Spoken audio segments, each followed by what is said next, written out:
Malam ini kita menyadarkan diri kita, terlebih lagi yang berceramah, jangan kau hanya sampai menyampaikan ayat saja. Hai Abdul Samad, apakah kau yang bicara itu hatimu sudah hidup?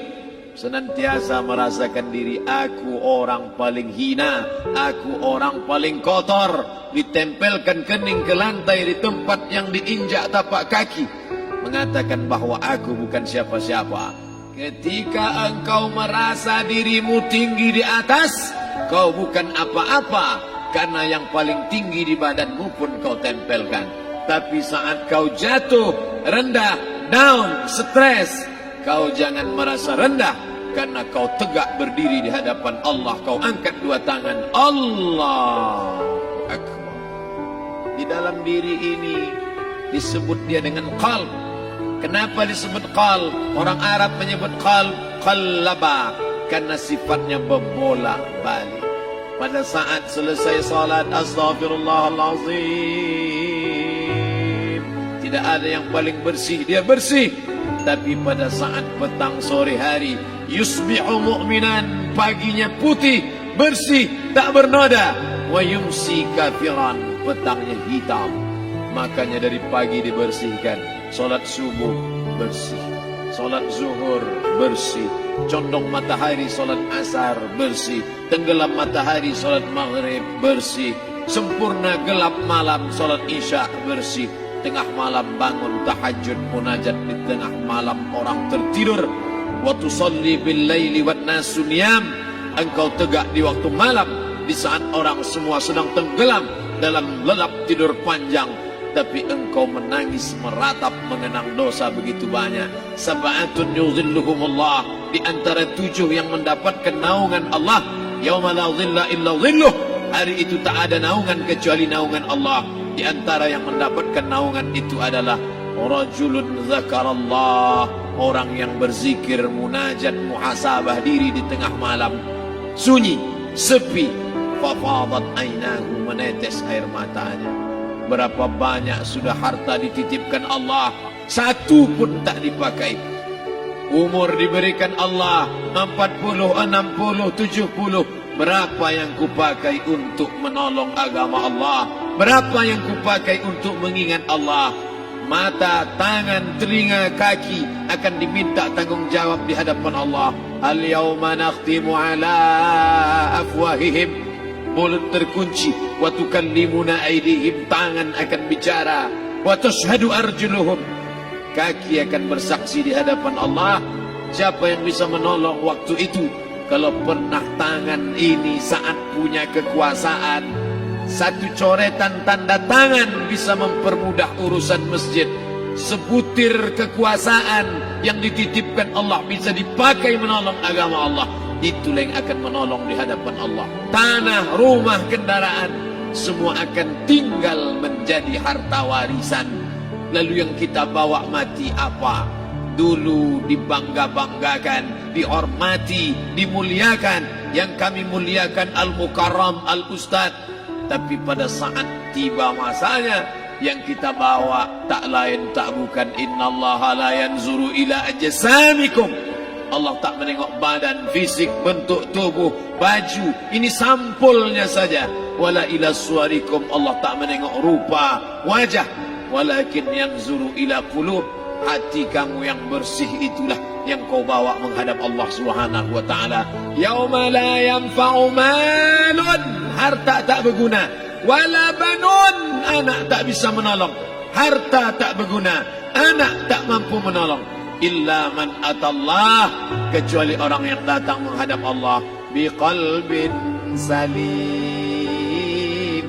dengan hati yang bersih, hati yang tulus, hati yang memercikkan cahaya iman, hati yang bersih dari hasad, busuk hati, sum'ah, riya, takabbur. Itulah yang menolong di hadapan Allah Subhanahu wa taala. Apa kata Allah? Kalla bal rana, ada satu titik hitam, ala qulubihim, ada satu titik hitam di dalam hati mereka. Ketika satu titik dibiarkan berubah menjadi 2 titik, 2 titik dibiarkan berubah menjadi 3 titik, 5 titik 10 100.000, maka dia pun menjadi hitam semuanya. Ketika hati sudah hitam, maka itulah azab di atas azab.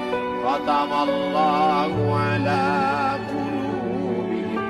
Setelah hati menghitam, terkunci, menular ke telinga. Wa ala sam'ihim. Setelah telinga, wa ala absarihim ghishawah. Padahal 3 itulah nanti yang akan ditanya di hadapan Allah. Inna sam'a wal basar wal fuad. Coba lihat, ketika akan ditanya, yang ditanya 3, tapi diawali dari telinga. Inna sam'a wal basar wal fuad. Telinga, mata, hati. Tapi ketika terkunci, yang duluan dikunci hati. Khatamallahu ala qulubihim wa ala sam'ihim wa ala absarihim.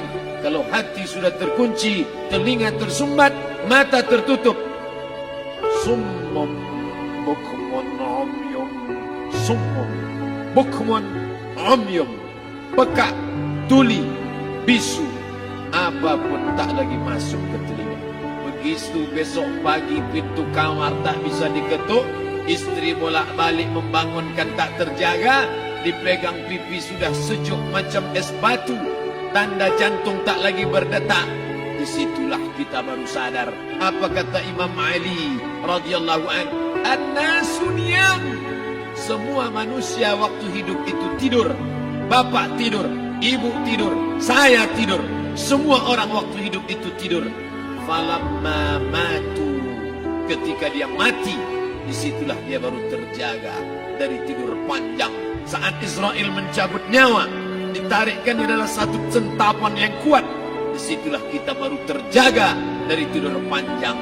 Betapa aku meninggalkan salat, betapa aku tak berzakat, betapa dulu kekuasaan. Aku lulus umur 30, pensiun 58, 28 tahun, apapun tak pernah kubuat untuk agama. Sibuk membesarkan anak, sibuk mengurus warisan. Anak pun tak ingat dengan kita, karena kita lupa menanamkan pendidikan agama di dalam otak kepalanya. Andai dulu pernah dia dibawa ke masjid, takkan dia lupa mendoakan selesai sholat, Rabbighfirli wali walidayya warhamhuma kama rabbayani saghira. Harta yang banyak tak sempat menolong agama Allah. Anak tunggal semata wayang tak sempat dididik agama. Istri meninggalkan dalam keadaan stres susah hatinya, karena dia tak diajarkan sabar menerima ridha ketetapan takdir Allah. Dan paling celaka, tak pernah anggota tubuh ini dipakai untuk berzikir, muhasabah, mengingat Allah. Tak pernah mata dipakai menengok Quran, kitab suci Allah. Tak pernah dipakai hati merenung sejenak. Apa yang akan kubawa mati menghadap Allah subhanahu wa ta'ala. Dari dalam tanah, naik ke atas tanah, ngurus tanah, ngurus tanah, ngurus tanah, masuk ke dalam tanah. Abdul Somad dari dalam tanah, naik ke atas tanah, ceramah, ceramah, ceramah, ceramah, ceramah, masuk balik ke dalam tanah. Yang kau bawa apa? Baju koko tinggal, peci tinggal, pakaian kehormatan tinggal. Yang kau bawa kain tidak berjahit, disobek, kerak. Itu yang akan menyampul kulitmu, yang selama ini kau dimandikan, dibersihkan oleh ibumu dulu 60 tahun yang lalu. Sampai masanya kau lupa kapan kau dimandikan dulu. Sekarang ruh melihat, disebut dia ruh karena dia raha ya ruhu ruh, seperti aroma semerbak yang datang pergi hinggap.